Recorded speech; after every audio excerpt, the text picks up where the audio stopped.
Hi, it's Lisa. I got a full tank and the Queen's in the back, so hop on in and let's hit the road. Let's go exploring Christmas in Northeast Ohio. Evergreen plants were used by ancient societies to brighten the dark days of winter. Christmas trees came to America in December of 1850 when Godey's magazine published a picture of Queen Victoria and her family standing around a decorated evergreen tree sitting on a table.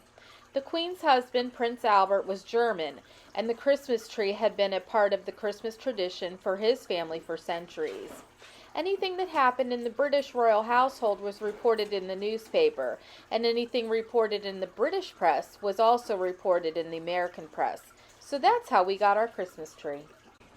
Edward Johnson, a VP for the Edison Company in the New York light bulb factory, had the first lighted Christmas tree. In a few years, everyone had a lighted Christmas tree because the electric lights were safer on the tree than the open flame candles originally used. Artificial trees became more popular because of the same safety factor. Artificial trees were imported from Germany using goose feather trees. World War I cut off that supply and they began to be made in the USA. Today, Americans use more artificial trees than real ones. F.W. Woolworth is considered the father of the 5 and 10 store. In 1880, he was looking for cheap toys to put in his store when an importer showed him glass Christmas tree ornaments imported from Germany. He sold all of them in 2 days and reordered. Over the years, he sold over $25 million worth of those little glass ornaments. World War II stopped the German imports, so he got the Corning Glass Works to start making them, and they didn't do too bad either.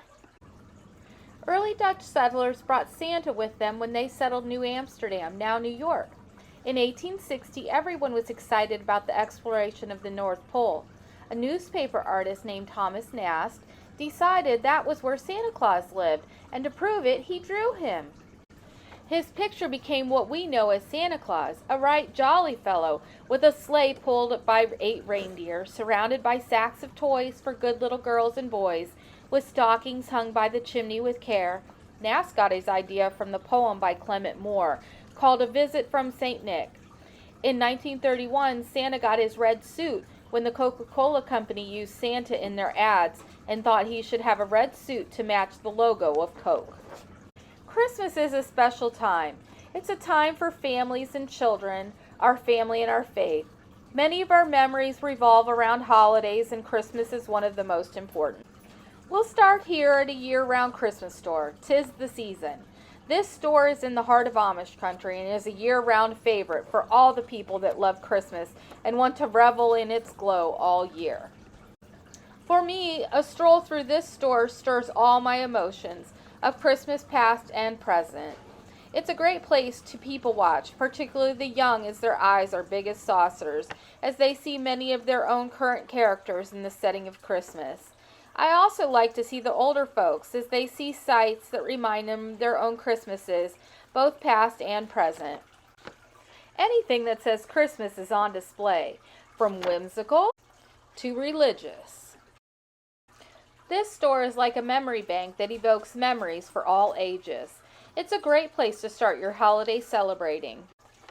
The movie A Christmas Story is one of my favorite movies. It also was one of the first movies my parents took me to when I was a little girl. We sat in the theater and roared with laughter at the misadventures of Ralphie and his family.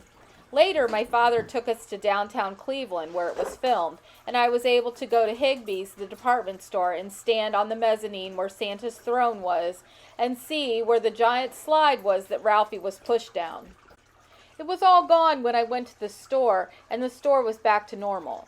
When I think of that time when I was little, and I still remember standing on that mezzanine and looking down where the slide was. The slide covered an escalator. I could almost see Ralphie and his family.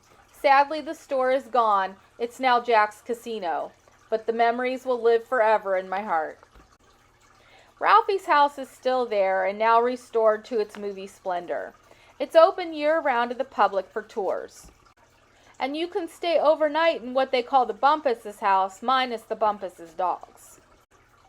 Directly across the street from the house is a Christmas Story museum, which features original props, costumes, and memorabilia from the film, as well as hundreds of rare behind-the-scenes photos. Among the props and costumes are the toys from the Higbee's windows, Randy's snowsuit, and the chalkboard for Miss Shields' classroom. After reliving a Christmas story at Ralphie's house, don't forget to visit the museum gift shop for your own major award leg lamp and other great movie memorabilia. You can even shop through the online gift shop. Proceeds from the gift shop and overnight stays help support and maintain A Christmas Story house and museum. When I was there in December, the wait was over 2 hours, so I suggest you buy your time tickets online. They have a very small free parking lot, so get there early as you'll need to find parking on a very narrow street. But you can use your time touring the museum and gift shop. There are also displays in what was a garage. Here they have Ralphie's dad's car. Remember the tire changing scene when the lug nuts go flying and Ralphie says the words that he's heard since birth from the old man? It's not the car used in the movie, but is the same make and model. There's also the infamous fire truck that came to release Flick's tongue from the flagpole after the triple dog dare. It too is not the movie truck, but the same make and model. There's plenty to see and do, so even with the wait, you'll still have to rush to experience it all. Here's some facts about the movie. If you can see outside through the windows, the scene was filmed in the house. If you can't see out, it was in the studio. Cleveland was picked because it had a public square with a department store to look like the 1940s. Snow was late that year, so the city left up the Christmas decorations until we got a covering of snow. Many of the extras in the film were local people that dressed up in 40s clothes and filled the streets. The public square sequence was shot late at night to not disrupt the city. A casting call went to the city to dress up and to provide the crowd scenes. Most people don't like winter because it gets dark too early. They don't like the fact that they leave for work in the dark and come home in the dark. But at Christmas time, the dark means that people turn on their Christmas lights and the night turns into a wonderland. Here's my hometown's display. It has both a drive-through and a walk-through area, so everyone can enjoy the display whatever their abilities. I think that's a nice way, so everyone can enjoy the season. Not only do cities and towns decorate for Christmas, but many private homes try to outdo each other with decorations that not only beautify, but are major decorations rivaling professional displays. Here are a few of my favorites.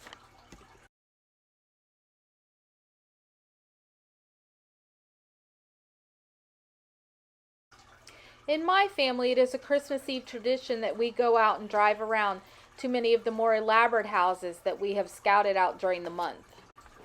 To me and my family, this is the true meaning of Christmas. The blessed birth of Jesus is with us all the year, and these nativity sets remind us of his humble beginnings. The annual exhibit of over 600 nativity sets from around the world in some of the most unusual materials, all to glorify the event in wood, ceramic, metal, any material that the artist can find to show his faith in the miraculous birth. I have toured this exhibit in other years, and the most unusual material I saw was a nativity made from pop cans. Like I said, any material the artist could find to show his faith in the miraculous birth. Look with me now at these exquisite representations of the birth of the Christ child so long ago in Bethlehem. The exhibit will open November 28th through December 31st, close Christmas and New Year's Day. I hope you and your family will have a chance to travel and see some of these sites I have shared, or go to ones in your own area.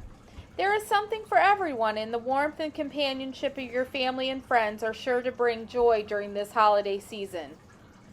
See you next year, and oh, by the way, Merry Christmas and a Happy New Year to you and yours. Join me next year as we hit the road with Lisa. Like always, like, share, and subscribe so you're notified as I post new videos.